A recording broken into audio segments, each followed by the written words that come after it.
来讲，这个国内莫德纳疫苗就特别注了咯。后一批什么时阵会到货，遥遥无期。指挥官陈时中打算要甲注第二剂的时间扭长到12个礼拜以上，但是安尼对疫苗的保护力会影响无？感染科的专家黄立明讲，用学理来推断，影响应该无大。上界重要的是，注第一剂了后，要到注第二剂这段时间，这个防疫一定要做好确实。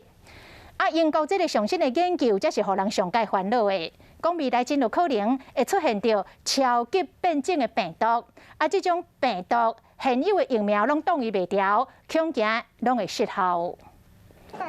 注着这个莫德纳疫苗对抗新冠病毒，至少着7成的保护力。不过，啥物时阵做会着第二剂，无人讲会准。因为莫德纳疫苗一直无到货，互疫情指挥官陈时中按算有长2剂疫苗的时间，安尼保护力敢够有够？莫德纳12周会怎么样呢？我们只能用学理来推测。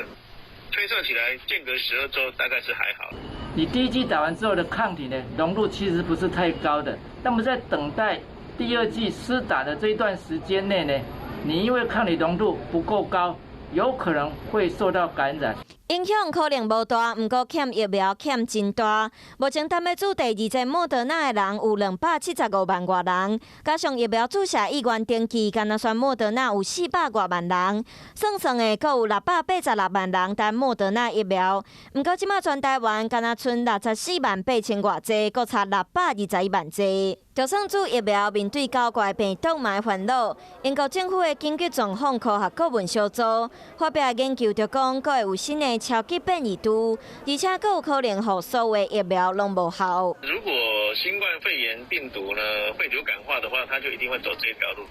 流感很清楚，流感每一年新的流感病毒来的时候，都对去年的疫苗基本上是失效的。再过几个月，可能就有另外一只病毒株呢，比德塔株变得更厉害。然后传染力还是很强。新冠病毒的流感化，不过即摆解决的，要是要解决国内这么欠疫苗的状况，才袂互病毒搁找到机会。